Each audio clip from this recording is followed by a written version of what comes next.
Justin, go ahead and start it. And we'll bring our meeting to order. Roll call.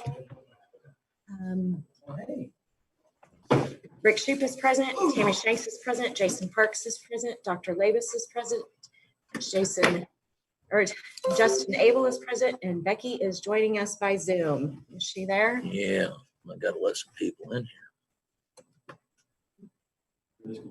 Yep, just did. Yeah.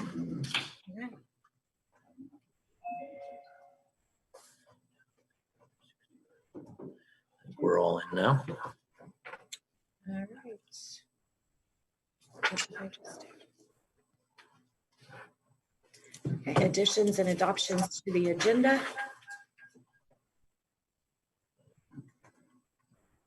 I don't think we have anything to add, so if we can adopt the agenda, that would require a motion.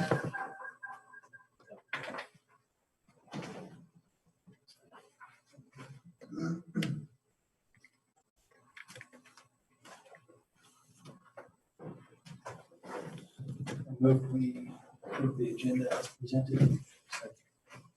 Moved by Justin Abel to approve the agenda as presented, seconded by Dr. Labus. All in favor, raise your right hand. Motion passed 7-0. And the consent agenda, approval of the minutes, report and action on all bills, and approval of the treasurer's statement.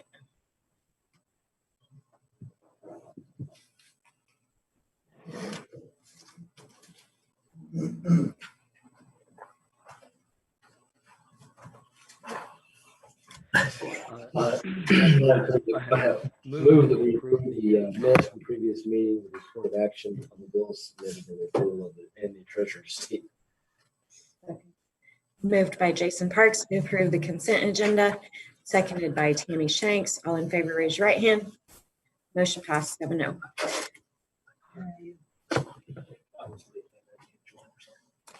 Okay. Reports from principals, committees, and visitors. Mrs. Anderson, do you want to start? Yes, it'll be short. Basically the report covers most of what's going on. Summer learning packets have gone out. I feel like we had a really good response from parents that wanted the packet. We weren't sure how it would go, so every grade level polled, and I was at just roughly like 70% or more parents requesting. I kept copies of materials, so in case anybody at a later date would want a packet or would have a question, I would have those to back up. The week that we did professional development, I was really pleased with what was accomplished by the faculty members. Most of them met in a small group face-to-face in the building. We had a few that Zoomed in because of some their health concerns or family members with other health concerns. They looked at, what is it going to take if we can go face-to-face for summer school? What is it going to take to provide quality there, to look at where we were when we ended the year, what we think we accomplished during the continuous learning process, and what we would like to give students. My expectation would be that hopefully, if we can do this, the 3 weeks face-to-face, that it would be maybe more students than typically we have, and that they would have some time to spend with potentially the teachers that they had or they had at that grade level. I would like to see a couple of things happen. Of course, I want to see academics, and I want to see where we are and where we need to push forward.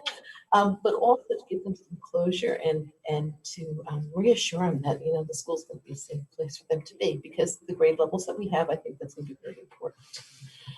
And we're hoping to work with some pre-K students through 6th graders who would be exiting to 7th grade, and to kind of do a little crossover maybe, so that the 6th graders that will be 7th graders will get to spend some time in their new building to make that transition easier. We've been reviewing software. One of our conversations has centered around when we get back to the building and we get started. We need to look at the beginning of this year differently. I don't think we need to look at from what I've read and from what and personally I think, which, maybe right, maybe wrong. I don't think we need to back up. I think we need to start moving forward. And I think we need to give kids those skills that we feel they're going to need in case we're back to continuous learning in another 6 weeks, 9 weeks, whatever. So that if it's all of a sudden it's a Tuesday and we're not coming back on Wednesday, they know, and they know how to get into those materials that we want to have, so that we don't end up with a gap. There's a lot going on. I feel like, I'm planning for, I'm not sure what, all the way around. So I'm planning for the positive that we will have face-to-face summer school. We will open up face-to-face. We will be sanitizing, cleaning, and doing all the things to keep everybody as safe as possible.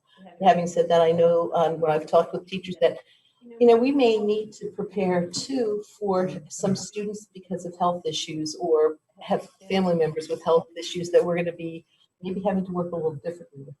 Maybe they're not ready to come back into the building for whatever reason. So that's, I don't sleep a lot at night. It could be old age. Don't make a comment on that, Dr. Davis. But, there's a lot going on, and it's hard to plan for the unknown, and it's hard to cover everything. So I think if we have a basic plan, then we'll adjust from there.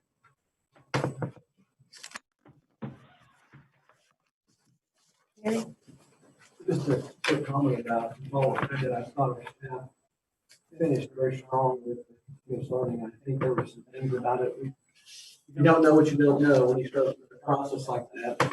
And I think you can knowledge up through the lessons out. But I also think the social emotional piece of being face to face with students, I think really did where it's headed for some cases. And I think it also alerted to some of us that we talk about those situations, but we don't always see them, because when we have a great relationship with the student, we don't see it.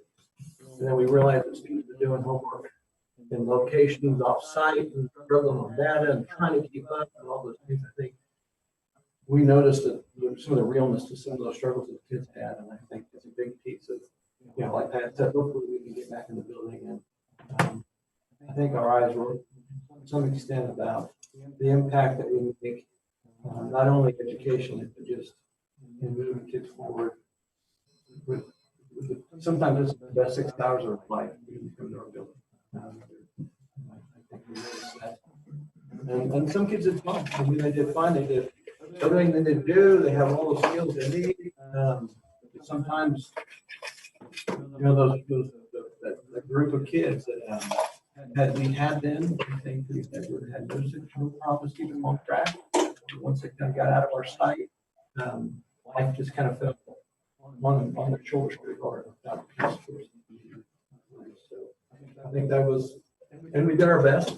We had a great support for Amanda and the staff. Making phone calls, Ryan making phone calls. They don't ask for a phone call and a call. They don't always answer my phone call and I call either. We're more than just the who. It's what they're dealing with. But we were able to get kids up in the building and get some support and offer them like one-on-one with some para support and some things that 3 to 5 was able to put in place for us. They got required the mask. I think we did get some small groups going in the building. I think that we got some kids to the finish line. I submitted some stuff back from probably January when I had met with staff and talked about how do we reinvent kind of like education a little bit without like changing these big, huge, I mean, like a summit implementation, something that really requires a monumental shift in how you do things. And we talked about some pathways, and Chris shared his deal there that individual plan a study for right today. I thought it was, everybody thought that was very unique. But some things I think about all the time is we can do a lot for kids that doesn't require a staff member to like change my teaching to a certain extent. And I mentioned like an accelerated path, more like a college career traditional path, which is the one that we've done for how many years, which currently was what we've done, and I think it's more of a career alternative type option. But I went through it kind of like by basically there's 4 and kind of hit like all 3 areas. And I think it's in your board packet. I hope it is your board packet. So, but like, it's like for mathematics and accelerator, we've done that for a long time. Okay. And what I'd like to do is just building, I think we do these things and become more transparent, not so transparent, but tell people that on May 1st, we're going to take the math assessment. If you wanted, the math assessment is going to happen, what can happen for math assessment? Well, if you score on X, Y, and Z, you can take Algebra 1 next year.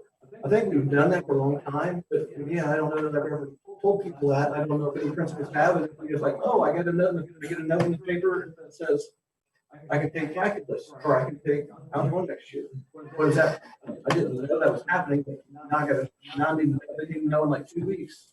What do I want to do?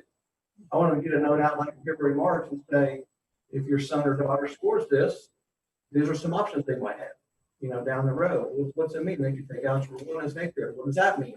Okay, well, that means like you get the calculus as a senior. Do I need calculus as a senior? All those things, and start that conversation down, shift it down a couple months earlier as opposed to like having it, getting it out in May or after kids, after we in school, then you have to make a decision in a few weeks because we're enrolling kids. That's just things I think we can do better in our building. The things that we fight behind the scenes is when people make that decision to jump into that. And this is where the math kind of comes in. They fight like little fires of like, they really like to see kids do well as an 8th grade student because that's an algebra skills are going to follow them all the way up. And so if they don't get a B, we don't really have like a formal notice of anything like that, but we really strongly encourage that they retake it as a freshman, because if they get a 78% or 75%, then they're going to be in geometry, they're going to be Algebra 2, and they haven't set themselves a great place for it now. What I'd like to do, and I'll read it, that's kind of the problem. Then you get into a bickering between a parent saying, well, I think it should go, this should go. I get sometimes they do their homework, but that's also, they're going to have to do their homework. I mean, is a student capable? Yes, they're capable. But I think we can do something different later on. Okay, we really encourage this 80%. If you didn't get it, take it again. We're going to allow you to double up. Take it again as a freshman, kill it, not get an A, and we'll let you double with Algebra 2 and geometry. To get back on the track, that you may mature a little bit, you've got your homework done, you're kind of like maybe found your a little more maturity, and maybe you just change your mind and don't need to do it. Okay, we want to be able to give them a second option, but yet say no to like putting them in a geometry as a freshman when they've got a 70% no. I mean, I think there is some very good merit to say they haven't done enough to, that track's going to be a very tough track. We've done it enough times, and we've seen it enough times that towards the end of that track, it's a struggle. It's not that we can do this to penalize kids. We're doing this because we see what the end's going to look like, because we've been there before and they haven't. So that's kind of why I talk about my accelerated pathway, where the kid, we're going to let them know early on that this is what it takes to qualify. If you don't qualify, that's okay. We'll let other kids double down too. Let's say you didn't. Let's say you are just a solid math student and you don't care to do it, and also you change your mind as a freshman. I got a 95, something like math. I really like math. I did really well. They can double up. If they say, you know what, let's take a good chemistry. I'm not on that track right now. We can change your path. Let's get you on the track of chemistry by taking 2 math classes as a sophomore. And that's something that we did with 2 students this year. First time ever. We've done it with 2 students. They both did fine. I mean, it's something that, in the past we were saying, no, you can only handle 1 at a time. We've said, let's try it. They were ready. They want to get on a different path and take college algebra, and they did. And I think that's something that we can do it, and just saying yes to some things. I think we'd like to do that. And I kind of wrote that in my accelerated path there with mathematics, where I explain that out. Last year, I did something on my own. I let some kids skip English with a high score. They finished in the top 15% in reading. And the English department was not on board with my decision when I did that. And when I told them, I'm like, you tell me how we hurt kids, how we hurt kids, what are we doing? We met 3 different times because they're very passionate about this. And we finally came to a consensus. And the classes, when we talk about the classes we're bringing up, the class that we moved out, it's a little bit significant in the fact that we had about 16 kids that scored the top 15%. In the class, we only had 2 students that would have made the cut in this year's 7th to 8th grade. So we've got there's not many kids that would have made it anyway. But what we come to consensus on is that they want to help support an online college option for our students. They want to do it with an independent study, working with students, because I've never taken an online English class. That's not going to be comfortable. That's going to be a level 200 or 300 class that's going to be involved, probably an upper level, sophomore, juniorish type class with college kids. And my staff that's an English major has said that the most difficult class they've taken was virtual classes in English. And they read, and they're readers. And they said, you need that dialogue with, and personal. And they said, we want to support that, but we'd like to support that their second semester, junior, senior year when they've had, and we'll take them as an independent study. If we have a student that wants to get more, wants to take a class in lit or writing, because that's where they really want to expand they want to support that rather than them be on their own taking it with a university. And we've had some bad experiences with kids doing online stuff. I mean, we've had some great students, and whether it be the student's fault or the university's fault or just communication gap, whatever it is, but we've had great experiences, and we've had some that haven't gone great. And I think with that in mind, is keeping the opportunity for a student to accelerate and get that an English offering, which we can't offer. I think this is the accelerated path that I had kind of put in here. And I kind of explained my logic behind our rationale with that. They also feel like seeing all 3 of them, I guess you have Dave and then Jude and Patty and Julie and Jan, I think they all have a little bit unique differences that they think that students can benefit from. So that's their feeling. And move through that. So that option will, like I said, we had 2 kids that would have made that cutoff, but we would do based on their recommendations. We don't want to do that this year. We think it's best for students that we can do the same thing another direction. Getting some kids, if they want to make that decision when they're senior, if they want to take an English class, as opposed to make that decision when you're 7th grader. Terry, Yes, sir. If the problem is an online class, why don't you just offer an upper level class on campus? Offer an additional senior level English class here instead of through the online. If you said we had trouble with some of them and the teacher said they were more difficult to do without that face to face, why don't we offer it here?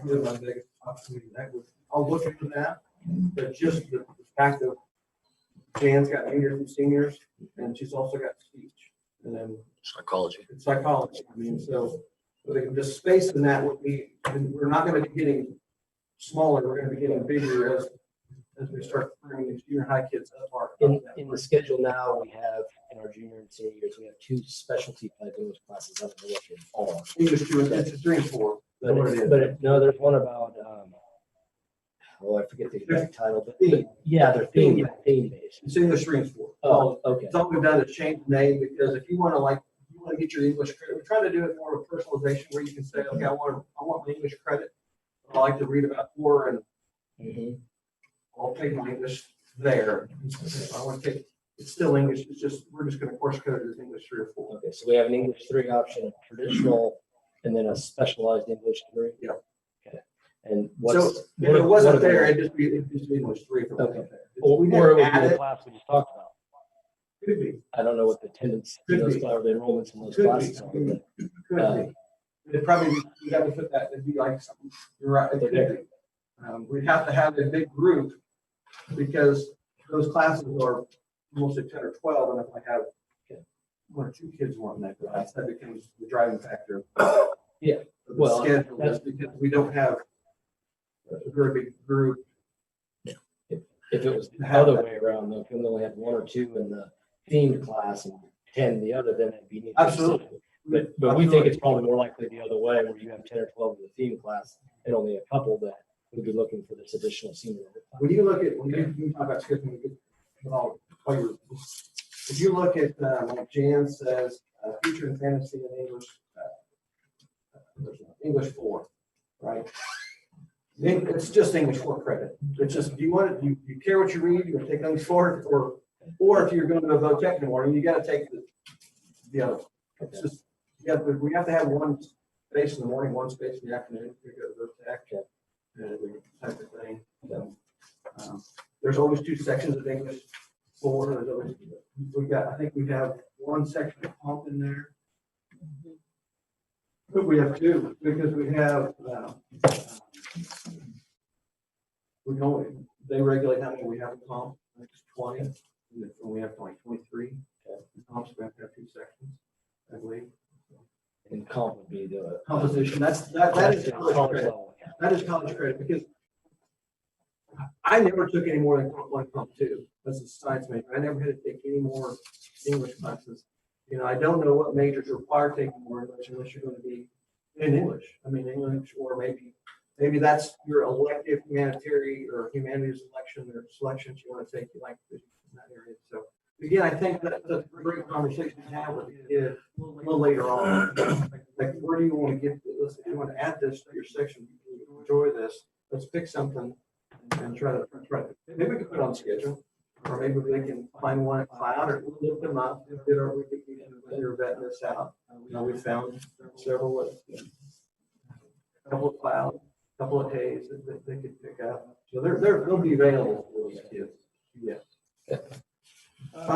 Science, the same type of thing. We really don't have, there's not like a number or anything like that.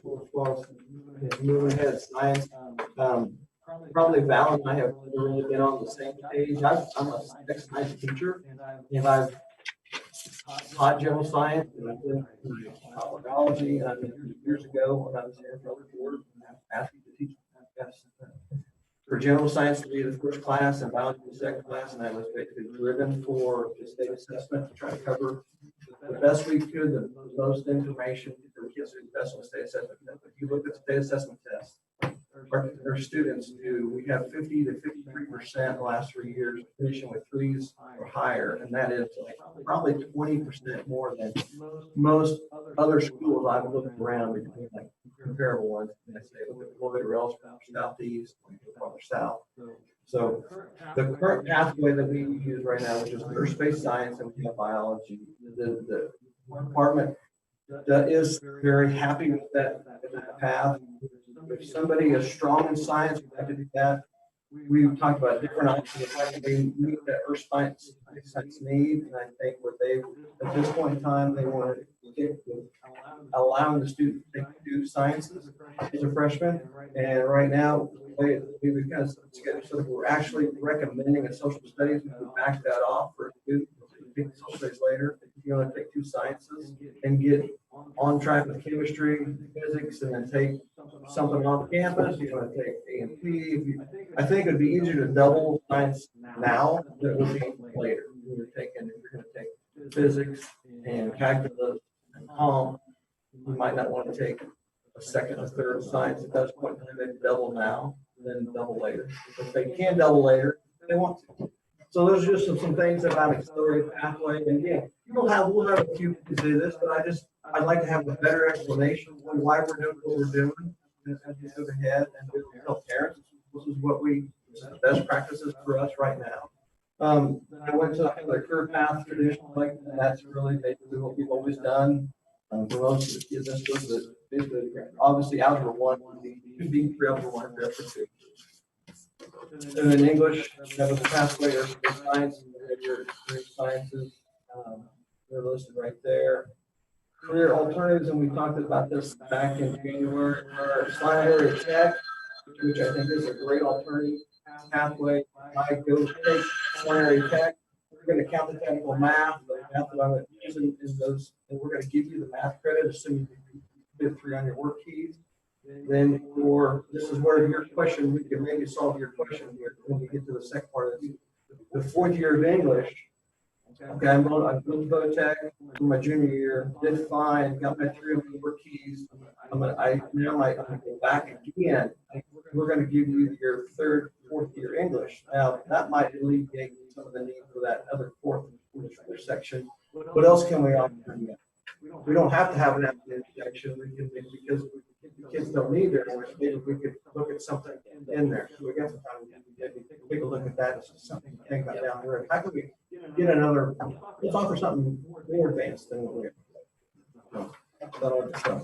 Talk about alternative or for the science or the physical science, that makes a lot of different things. We talk about electricity and plumbing and the stuff like Chris has showed the Cloud County outdoors, the wind energy, taking that stuff in our building, getting your science credit and also getting college credit. I mean, like right now,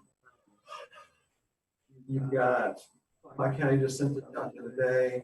We've got hydraulics, intro to wind energy. These are all classes that are going to be, actually, these are on site. I mean, they do offer these at times virtual.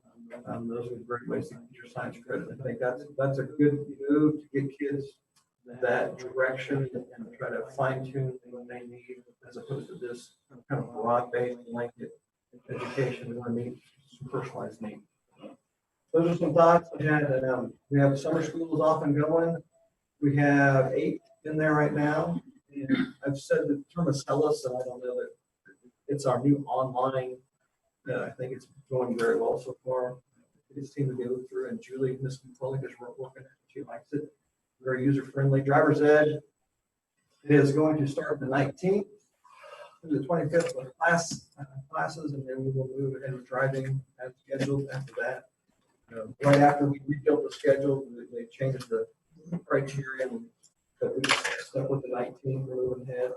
And when we get to the handbook, you'll see the changes in there right now. Junior high and I are working kind of back and forth because it's kind of hard to get down and just kind of talk about junior high eligibility, because we had a lot of criteria. We've got no criteria within. I've been working with Mr. Nightingale. He's got me some ideas. We're kind of bouncing back and forth. But I think we'll probably come to the conclusion, and I'll think I'll add that in the July meeting to take a look at that, if that's okay. Because the high school one's fine in there like it is, but we're kind of like, it needs to be a couple items that we can catch, because last year it just got a little too much, and there's just too many things we're looking at. We need to kind of like dial in with people, and what are those two going to be? So I think projects is one for sure. We'll have a final product here with the July board meeting. Thank you, Terry. Ryan, do you have anything? Well, I don't know all that. Sorry. Over the last month, I've been meeting with the coaches, trying to formulate the plan that is now in place, which we started last week.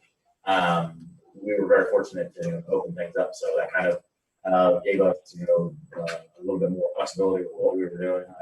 The coaches last week still kept things split up for the most part. We still take some precautions, all like the cleaning supplies and the hand sanitizer and all that stuff. We ended up having over 100 kids every day, except for I think one. So either the kids wanted to get out of the house, or we just had some really good attendance to start the summer. So hopefully that carries on and then throughout the summer. Been working also with our fall coaches, just looking on in next year to maybe start planning for our fall, where we can get stuff around for that. But other than that, we're going to start working on the school calendar and getting everything over onto that paper calendar that you guys get every year. But other than that, other than that, that's about what we've been working around. Mr. Veneri? Okay, I'm going to touch on real quick. Terry used the word Acellus, and just in case you don't know what that exactly is, it's our credit recovery for any student that did not pass during the school year.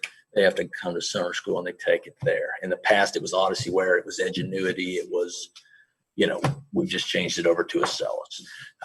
So just wanted to clarify that. As far, you saw my nurse Tammy report in there. She likes to update that every year for us. So you get that update every year of how many students she sees. She sees quite a few students daily. If you had a chance to read that, it's pretty impressive what she goes through. She might see 124 students a day, but only 1% she actually sends home. She said 99% of the kids she sees stays, sends them back to class. One thing I have on here that I need to note, yes, we are probably going to receive close to 200,000 for the general fund budget, but I can tell you that 60,000 of that will go to our co-op next year with an assessment fee that they're increasing for us. That's about 30% of our 200,000 that we're getting in. So right off the top, we go from 200,000 down to 140,000 to help take care of the co-op. Now that's needed. Okay, that was 30% for us. I'll give you an example that the Salina School District, part of their new money that's coming in is 67% going to the co-op. Ours is 30% of our new money. There's a 67%. So just to give you that perspective, everybody's a little different because, see, we got more students. Our student count went up, theirs went down. So the pot of the pool, it just gets shifted around. And they go by this past school year's FTE. And that has actually changed within the last couple of years. It used to be the state would do it the September 20th count of that year. So you really didn't know until kids got in. So when you're creating your budget, it's a pretty guessing game. Now they let you use the previous year. So that helps. And the reason we know that for the co-op, for Salina especially, they dropped in enrollment this year. So their numbers, they're not going to get as big of an increase. Let's see this. I can tell you, but probably 6 years ago, this district was probably sending about 270,000 to the co-op. Next year will be up to 455. So within 6 years, the assessments just keep jumping. And that's one thing with special ed, though, unfortunately, you have to keep increasing. It's just a federal law. And the federal law also says they're going to pay us 92% of it, but they're only paying us about 72%. So we as the districts have to make up that money. And so something we push for every year, though, and it just doesn't get changed. Our Kansas legislation, they met this past week ago, and the governor, she vetoed their what they wanted to say. Governor, you don't get any control over anything, and she vetoed that. Well, they met. How that affects schools is it's going to come down to the State Board of Education. They're the ones that are going to choose whether or not schools are in session or not. It won't come from the governor. The governor can recommend it, but then it goes to the state board. When she recommends it, then they have to have a majority vote to shut school down. I don't believe school will be shut down in the fall. I think they will come up with different alternatives. It could be some at home, some at school. And so that could come down to a parental thing as well. We feel uncomfortable. It come down to a county decision as well. There's a lot that's involved. And as Mrs. Anderson said, we're planning for the unknown. We're trying to make little different plans along the way so we can submit plan A, submit plan B, submit plan C, if any of those scenarios come to pass. The State Department is putting together guidelines with a group of educators on re-entering the building and just on the operations side of it, hand sanitizer, thermometers, 6 feet apart, that kind of stuff. They're putting a guideline for school districts together, and they'll get that out to us at the end of June. But it's, once again, it's guideline. We as a local school district will be able to implement how we want to implement that. The other thing, as I mentioned about the task force, that they have asked administrators and teachers to be a part of, is to go over the competencies that they are working on to put out. And those will only be used if needed. If we end up, like Pat said, on Wednesday, we're told we're not coming to school, we can start on that Tuesday, and we've at least reviewed those and we know what kids have to have. And they're sending those out. I'm getting some faculty together to go over those. And what they do is they want our opinion. And there are hundreds of educators across the state doing this. In fact, over 700 that have jumped on this to do that. And so Their KSD is going to get the opinions of these competencies from educators, which is where it needs to come from. So let's see. I do plan on sending out a survey to our parents and to staff to find out who's comfortable coming back in the fall. I mean, I think it's at least to give me a heads up. You know, I'd like to know, maybe we have 100% of our students, parents, they're ready to get those kids back to school. You know, they're not concerned. That's good to know. It's good. It helps part of our planning. So I'll be sending that out. I don't know for the next couple of weeks or so, but I'll send it out. I'd like to get that feedback. Same thing with staff. We might have some that are concerned, and at least it allows us to start having that conversation with them, what we can do to help the concern. And as far as the attendance, I told you I'd put all that together, and I have it in a spreadsheet. Basically, overall, we were, the junior high was just around 92% attendance rate for the Zoom meetings. Your K-6 was probably on average about 85%, and your high school was probably around 82% on average to these Zoom meetings. Okay, it wasn't anything else that was required. And 5th through 8th had the highest. They were on average 94, taking those classes into consideration. But the breakdown was, I have a breakdown of each class, but that's by grade band level. So otherwise, that's all I have for superintendent report. That's where we're at. Any questions for me? Okay. Old business, the football field update. Real quick on the football field update. Hope you all get a chance if you want to head down to Lynchburg just to see it. It's pretty phenomenal. I think we are fortunate to be able to get this football field installed for the price that we are, for $250,000. I think that through the in-kind donations, along with Ford, obviously we couldn't have done that at this price. So I attached late a little contract that I got this afternoon from him. It's pretty simple, and basically the contract is basically for the dirt work only, the level, everything level, and he's taking care of everything else above 250. So the school doesn't have to be involved with it. We're going to pay our 250. He's taking care of everything else. It just that way doesn't have to flow through us, and it just makes it easier for everybody. You know, we talked about, I will say that we did discuss a little bit about the off-color stripes. I got the opinion of everybody, and I've shared that with Mr. Bateman, where we're at on that. And so his next comment was, well, I got another donor that I'm going to go check on. What if I get that guy to do that? Like, that's fine. But I said, we're at 250 and that's where we're going to be. And he understood that. So I told him not to, you know, better not be any of your money is what I said. You know, if you got a donor, great, go for it, you know. But otherwise he knows that's where we're at. So it really isn't, I don't know exactly when they're going to start. First thing they're going to take the top of the grass off. Then they can bring somebody in to laser it. You can see on here what their plans are. And he believes they'll be done first week of August, right around there. So, yeah.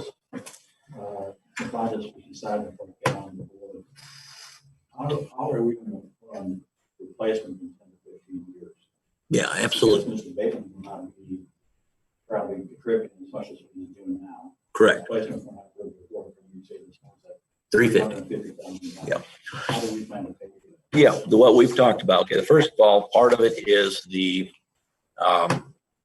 Scott Warlock set up the foundation for the education for the athletics. Okay, so part of that foundation is to raise the money first off to go back and replace in that field. Okay, 10, 15 years from now. The other thing is too is obviously we would put money away. You know, I mean, you still can put money aside, but I don't see us having the 350,000 as our total choice. But if it is, we make sure that we budget for it every year for the next. There's a concrete plan in place, budget for Because it's gonna happen. You know, absolutely. I mean, is there a concrete budget? If you've seen my budget, I mean, I can throw 20,000 in for the next 15 years for the 300,000, and it's not going to get touched. You will see that. But no, there's no concrete plan for that. But that's a long ways out to concrete that one in, because something may come up that you're like, okay, I need that. But I also don't know where we're at with Scott in the foundation, how much people are given per month. That's something I need to ask him where we're at on that. You know, so they have that on a regular basis. We know where we're at. Correct. Yeah. Yeah. The way Jim explained it was, you know what, you get about, if you can get 500 people to give $10 a month out of all the alumni, you know, or not all, but $10 a month for 500 people. So I can't really do the math that quick. That's 5,000 a month. Over 12 months, that's 60,000 a year. You got it easy at 500 people, but let's say it's 250 people. Yeah, I don't know yet, but I'll check with Scott on that. But I mean, can we budget like what we've been spending a year on it in mowing and maintenance and, well, or what little maintenance? we've yes and actually no. done? I mean, yes and no. I mean, you know, some of that money has gone to, some of that money, you know, has been wrapped in a salary right now. You know, you're going to save 20 grand. Well, it gets tied in somewhere. As you see in the closeout of the budget, you'll see how if we have 300,000 in the year left, I put things in different budgets. So if I have 300,000 left, I can stick 20,000 into the capital outlay budget and just earmark it. I mean, that's not a problem. And we'll know that here's what that is. Because if you looked at all my other capital outlay budgets, you'll see where a bus needs to come out, where the roofs need to come out. Those are the two main expenses in capital outlay, our roofs and our buses. And so I do have that laid out. And so I can easily throw the football field, the returfing of it. And what the cost will be then, I don't know. But speaking with Smoky Valley, they put theirs in and it was $350,000 is the price they signed. They just pull off the carpet and they roll a new carpet out there. They don't do anything with the underneath. It's already done. So that's the difference. The other question, does our insurance? It will. Yes, it will. It does not right now, but when we re-up, it will. You want to see that project. He was generous enough to give us a few days of the old church, because we're going to use some down at the baseball field to put in the batting cages. And then we're going to run out here in the weight room. They're just little wrestling mats that we're going to get rid of. But yeah, it's pretty amazing to see the difference from what was 30 years ago to now. Yeah. How much better, and he explained everything to us. It was really impressive. Yeah, these are fields that will go on Division I football fields that we are putting in for that he's doing for us. He's putting in a top notch of his brand for the cost that we're getting it at. There are, I believe, lower level brands, but he's putting in the best, he says, and that's of course what he's saying. But he also has, I think, 7 projects going on in Houston right now, and so yeah, so appreciate the work that he's doing. Yeah, thank you, Rick. Anything else? Curriculum. Let's just make a motion Oh, to go ahead. move forward on I this. think we probably should. Yep, got it going again. We already approved the allotment, but let's go ahead and. Is that fair to everybody? We approved it a long time ago as far as the dollar amount, but Right, because you can't change that one. we're not changing that one. Yeah, so we're staying at the 250. So this one, we just need to spend the 250 that's already been voted on that. Yes, on the contract laid in front of it. Basically, you're approving the contract. There you go. Yes, I Yep. move that we approve the synthetic turf agreement with EnviroTurf. Second. Moved by Justin Abel to approve the contract with EnviroTurf for the football field, seconded by Jason Parks. All in favor, raise your right hand. Motion passed 7-0. I see it. Okay. All right, that's yours now. That's fine. Curriculum update. Well, just let me know what else you think might need done with that curriculum update. Not a lot got changed other than, added some descriptions to that. And, after we talked a little bit, I looked at the ones that you went through and tried to make them look similar to that. So we're lacking a few still. But I'll have those in place, and if you need more on there, let me know. Yeah, a couple of the notes that I saw on the computer is as you get through, you go through it. Some of them have standards and some don't. And I know it looks like you're forming. Some of them have descriptions and some will say, for example, describe the relationship between mass volume and density. Some will say density. So, some are just Gotcha. ideas, and some are heavier. Looking, I know which one you're So looking at. you're kind of, I mean, I can tell that we're getting there. A couple of my thoughts need to be keyed to certain books. It'd say chapter 1, I wonder what happens if you switch books. The other thing that when we started this, we were looking at was the policies of the board. So I just want everybody to make sure that they're comfortable with the fact that this becomes board policy, it becomes district law. And then to change this, you have to come to the board. So this is what we've done. So whatever level of specificity is in here, that's what's going to be set in stone. So as long as everybody understands that's where we go. Do you feel it's something we should approve every year in like June? Just pull them up and look at them and say, yeah, we're good going forward with this? We can, but once we approve it once, the way that the current policy is set up, once you approve it once, then you only have to address changes. Yeah, change. It's like a So handbook, you don't have to approve it every year. like your handbook. Yeah. Like the handbook. And this is something that is a Google Doc, so staff has access to make those changes. It's a Google Doc. That way the staff can make the changes when they're doing, for instance, you say get a new textbook. Right. Proposed changes. You go propose changes and you go through and you make those changes on your own. Absolutely. Because if they do get a new textbook, then yes, Right. they would have to make sure that they align with what that is there. And that's, Yeah. and the other thing that you and I talked to some about the other day on the standards of learning, this document, we may not go so far as we would otherwise that's going to become a reality. Because then we're going to have to change this a little bit, I think, to match that standard-based learning. Absolutely. And so maybe this is a really good first draft, and we don't nail it all the way down like we would have otherwise. And that is accurate. Now, if we decide to go to standards, reference grading, standard-based grading, whatever, if a district, we decide to move that way, it's going to take more than just a year of at least a year to dig into it with staff. K1, 2, pretty confident. They do it now. Okay, that's what they do. Third grade's looking real strong at doing it for next year. So that'd be something we'll have to address, and they've been working on it. And so now we're looking at, 5th and 6th. Okay, the way that Summit Learning is set up, it is driven by that. Now it's not documented out that way, but that's something that we can do.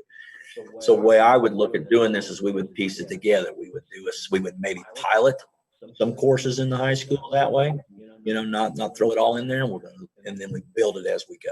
It won't be something that we can be done with. And then what the state's proposing with their guidelines and how they think schools can just jump on in is going to be harder than they think. There are going to be a lot of schools that are like Salinan already does this K-5, I believe. And so we know that there are some schools out there and they're going to jump all over it. We've got some elementary staff that I think that can probably do it.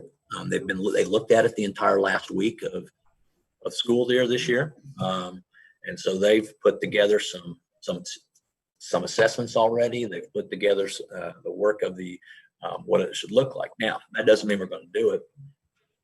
We're just preparing now.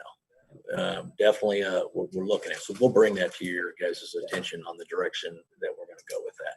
But to say that we'll put it into place next year, no, not going to happen. Now, those competency ones that the state puts out, we'll bring it to you if faculty feels comfortable. And the only reason that'll be there is if we get shut down. It's only there to get shut down. It's not there to say we're implementing it in the fall and we're taking off with it.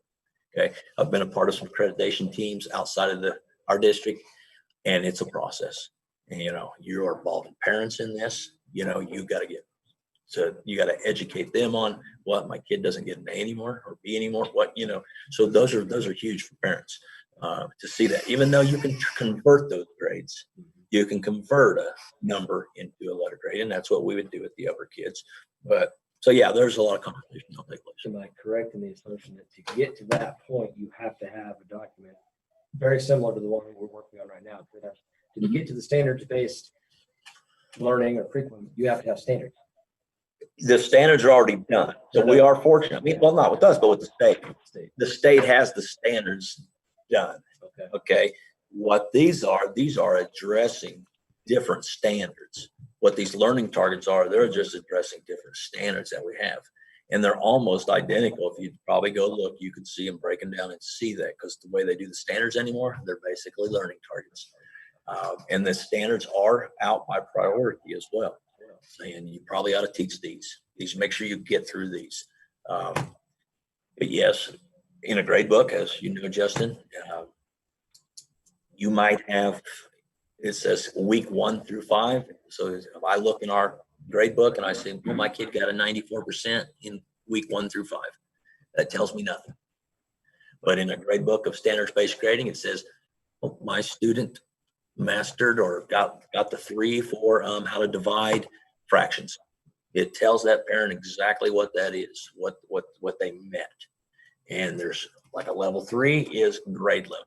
Level 4 means the student went above and beyond. Level 2, we're not quite there. Level 1, the student needed help. So we see that along the way. Mom and dad knows exactly what they're struggling with, and the teacher knows, even though I think our teachers still know, but once they're in the grade book, it's a little different. So And the other part of it would be, let's say they start the year off at 1. By the end of the year, there's remediation, they're at a 3. Yeah. And that's where you see the growth. That's the power. yeah, thank you. But yeah, when we're ready, I can provide some information on the pros and cons of standard-based grading. Because I have my concerns personally, but I think it's wonderful. I think it's a good way to go. But Yeah. disagreeing with anybody. But just something that I've seen. Sure. Yep. And so we'll leave that at that. Any other thoughts? My comment was, when a teacher sits down with parents, then the conversation can be more specific. Because parents sometimes want to know the question is at the elementary level is, what can I do to help my student? Where does my student need support? Well, they got a C or they got a B, and well, let's take a look. Let's break that down. Let's look at the skills that we have or that went into whatever that letter grade happened to be or at that point. And so they know, and then the student too knows where maybe they need to spend some extra time.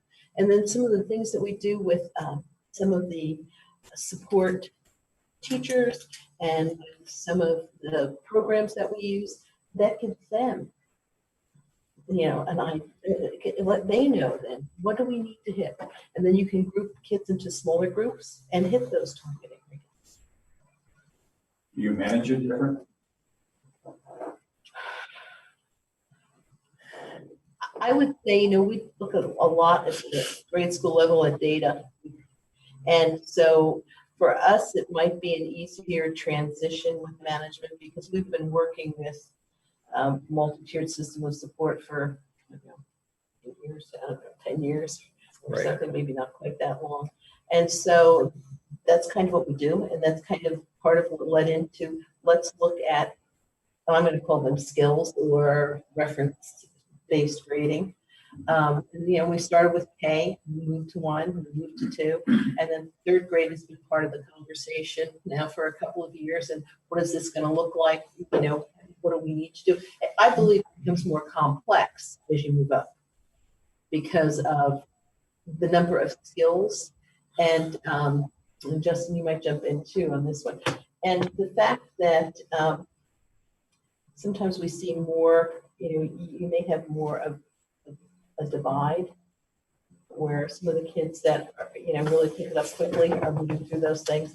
Some of the kids that have a few more struggles may need more additional support. Does that make sense? But yeah, I don't know that it would be totally managed differently than what we're doing now. I think, the grades, the upper grades, like 4, 5, and 6,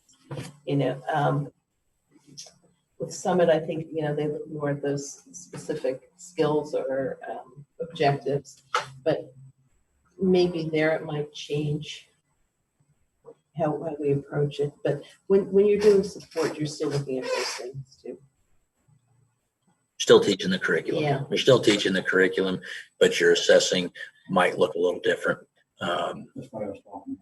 Yeah. Assessment. The assessment will be written by the teacher, and it'll make sure that it's assessing what needs to be done, what they need to learn. So the assessment part will look a little different to make sure where they're at. No, no, teachers need to be on the same page also, same classes. Absolutely. That's what they do now. Yeah. I mean, that's what they've been working on this last week. They sent me their assessments. That was kind of neat to see how they got together at the end, and they each created an assessment that they would use with the same students. So for grade. So yeah, it's going to take time. Always trying to move forward, make it better. Well, it isn't the renaming of the existing program. A through F is different than 1 through 4. SVG. It's a whole different process. Yeah, well, I guess my answer was because we're doing it in some areas. I mean, that's the way that we're moving. So does it totally change our process? Not totally. Does it refine it? Yes. Yep.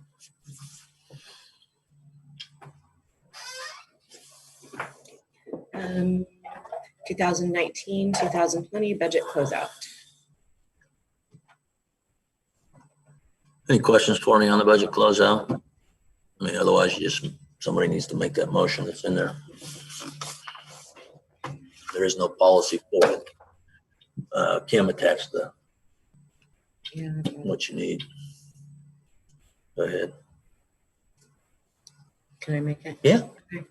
I move that the superintendent of schools be allowed to expend the 2019-2020 legal maximum general fund budget and the 2019-2020 legal maximum local option budget.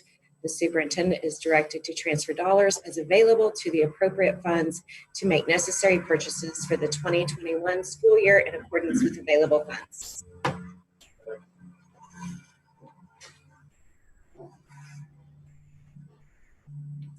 Moved by Bridget Nelson, seconded by Dr. Lavis. All in favor, raise your right hand. Motion passed 7-0. 2020-2021 handbook changes. Changes at MGS were just the immunization updates. You guys can look at page 40, put it correct. That's the first general updates on there. Dates and board members, things like that. Just put it in there. Without being able to make the changes need to be made. That should be right out. Pamela and I talked about the board. I mean, that was Mark. Board members. She did because she called me and asked me Yeah. who the new board members Yeah. were. I'm working on the handbook, she said. Yeah. That was the first line. It also has our meeting starting at 7 instead of 6:30. This is something I always keep next to my desk.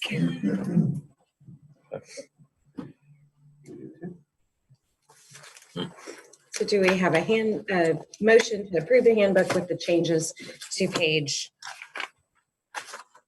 4 For the Minneapolis grade school. for the Minneapolis grade school for the 2021 school year? So moved.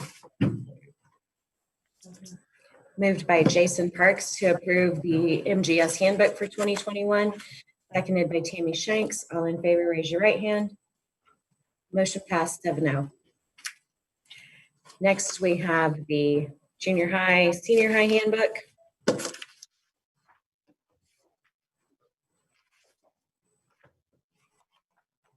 With changes all were highlighted. And with junior high eligibility to come next month. We should wait till next month. Yeah. That's Oh, this is our- Let's do it all. at I once. would- Yeah. I'd like to just Let's approve wait. it all at once.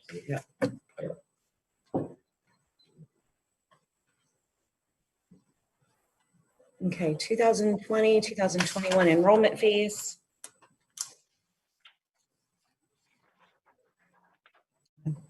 Things look pretty much the same, except for They are this one. So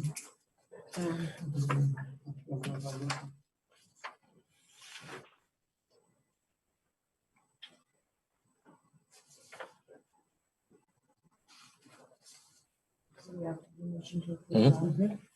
Motion we approve the 2021 enrollment fees.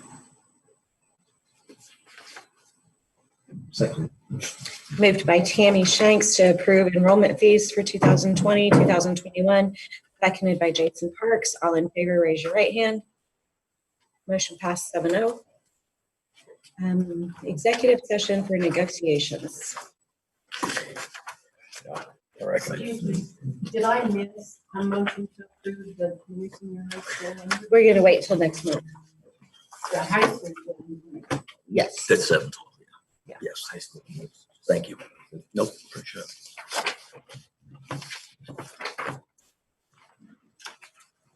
Okay, do we have a motion to go to executive session? Go for about 15 minutes. Start off with 15 if we need more.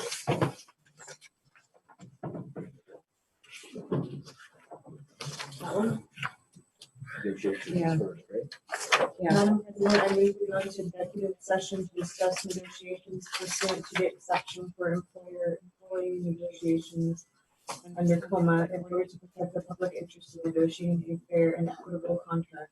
And that we return to open session in this room at 7:46.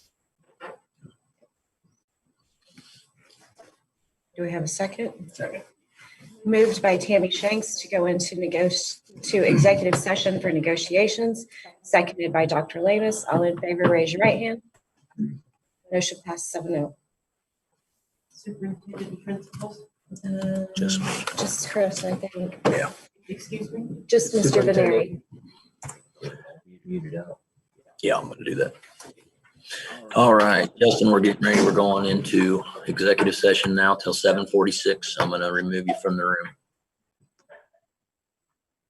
Let's see. Yeah.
for protect the public interest in negotiating a fair and equitable contract, and that we return to open session in this room at 8:00. Okay, go ahead. Seconded. Moved by Tammy, seconded by Jason. All in favor, raise your right hand. Motion passed 7-0. Okay, Justin, Reed, we are going to go back into executive session until 8:00. Okay. Thank you.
Or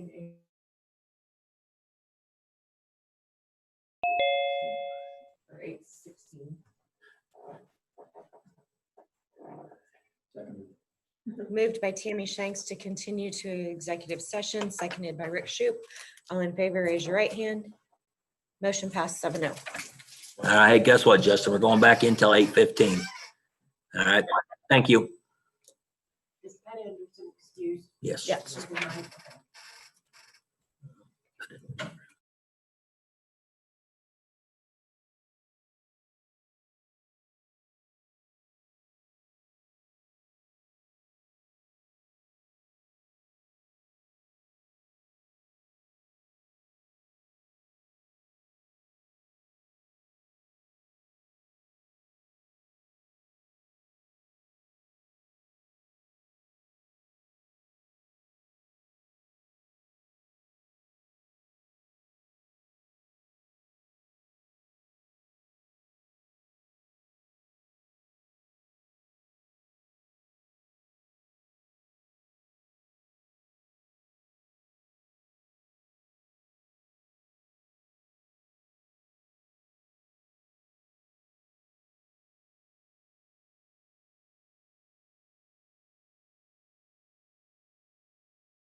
thing as that.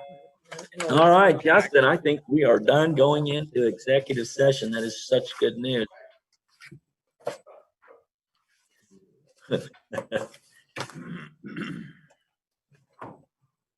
Basically, I imagine we're ready for G. Mhm. We have no All agree. resignations. We don't have any executive session for non-elected personnel, no Yep. employee resignations. We do have an employee confirmation. Yes, we do. And I guess to add to this, he's also going to be a junior high football assistant along with a junior high track assistant. Mr. Shea told Mr. Meckel last week that he wanted out of the junior high football. And so Mr. Warner has asked Mr. Galinsky if he would do the junior high football as well. Okay. So let's just make it all one motion. Questions? Yes, sir. Is he the best candidate? We don't know anybody else. We'll have to go into executive session if we're going to talk about candidates as personnel. Yeah, let's do that. That's fine. Make sure. I got questions. Yeah, absolutely. Hey, Justin, we're going back into executive session. Well, don't get us out yet, though. We're going to make a statement here.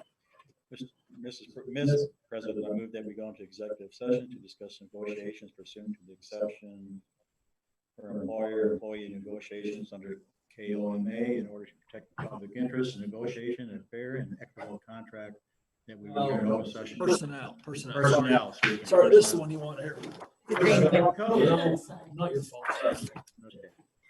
I move that we go into executive session to discuss matters of non-elected personnel pursuant to the exception under KOMA in order to protect the privacy interests of the individuals to discuss, and then we return to open session in this room at 8:30. 8:30. Second. Motion made by Mr. Shoup to go into executive session for non-elected personnel, seconded by Justin Abel. All in favor, raise your right hand. Motion passed 6-0. All right, Justin, going in till 8:30. More and put in.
Thank you.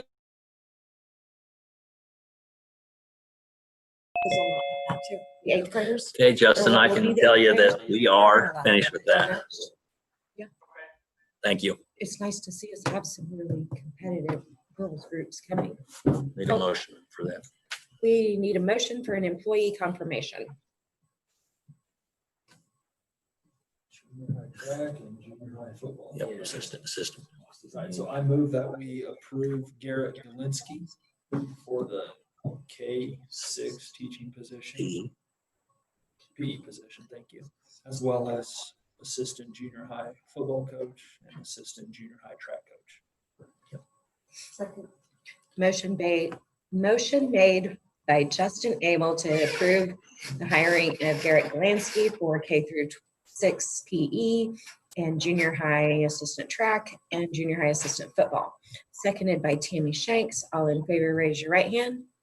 Motion passed 6-0. She disappeared from 9. Okay, July 13th board meeting items. Okay, the one thing I have a question about, I don't know if we want to continue with the Zoom. I don't know if you want, I mean, I would say this, if you want to continue with Zoom, I would say we look at purchasing something for ourselves to set up to run through YouTube. So we don't have to do Zoom. We can just do a video, okay? Now, if you'd say, I don't want to video anything, we got chairs that are empty, people can come, that's up to you guys too. I can go either way on that. But I think the Zoom is just, you know, we got through with the Zoom because it was just something we do. I don't know what it feels like on the other end for people to watch us. The actual having the camera in the room did way better than Zoom.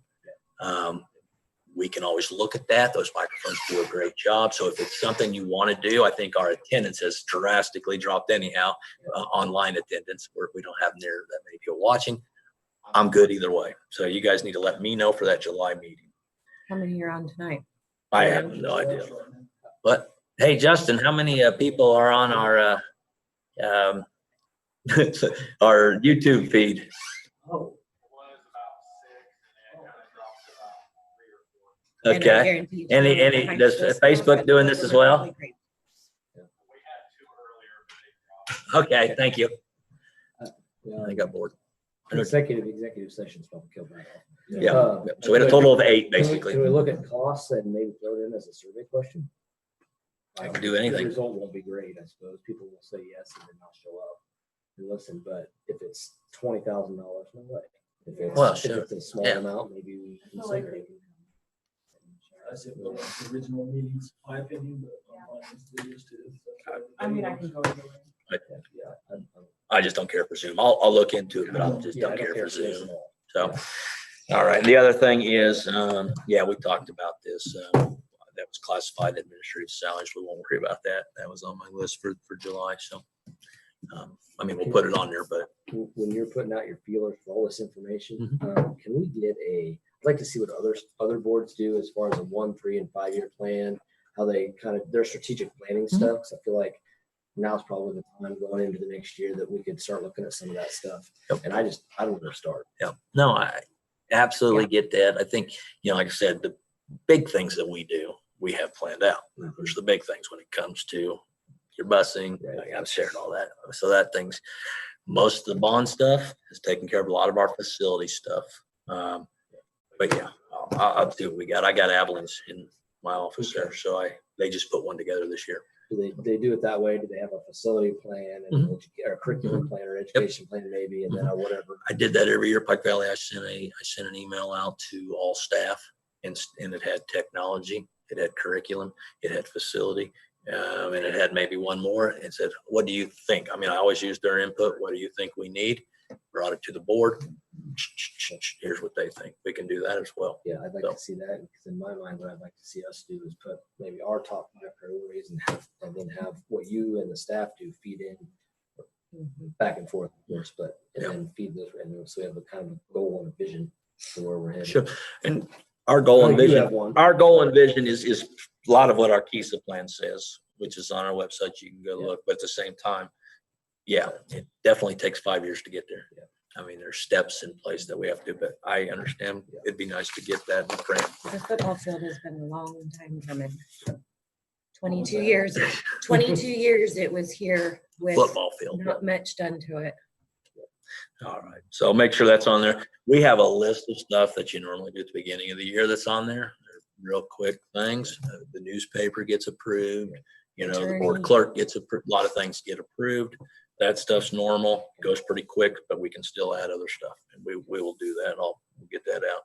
Same thing as always, if you think of something, you know, within the next week or two, let's put this on the agenda, contact Bridget or contact me.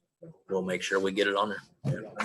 Yeah. I'm gonna write a letter to the governor, probably most of the politicians, about this Wuhan panic. Yeah. That hasn't happened. And I'm gonna make sure I send it to the KASB. That come Thanksgiving, I don't expect to have the schools closed for any reason at all. And I wouldn't mind if the school board make a decision on that. And sign on to, or do a letter to the KASB from the school board. I mean, I know we had a panic and we had good reason to start the first month. After that, all the experts were wrong. We're at 0.0003 utilities. Doesn't require what we just did. And I'm not real happy that they're getting us people accepting closing down by Thanksgiving like the colleges are already talking about. I'm gonna write a letter. I'm gonna make sure it goes out. I wouldn't mind a decision by the school boards if they want to do the same thing. They'd like to be a part of that letter. Right. You know, I have had some thoughts in my head there since we're on here. I think you're absolutely correct on that. I think that we definitely have not seen anything from KDHE has it on their website that from age 9 up to age 18, there's been no hospitalizations in Kansas. Yeah, not one hospitalization. And so we are fortunate right now that it is governed by the county. You know, that's the good thing. And that's my plan too, is we move forward. If we have to adjust for a few kids, we'll adjust. But yeah, right. Politicians have not been good shepherds. No, right there with you. So, all right.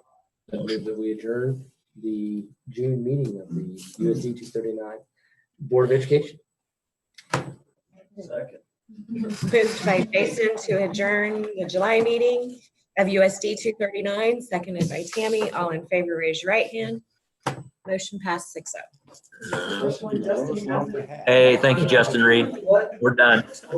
We're done. Thank you.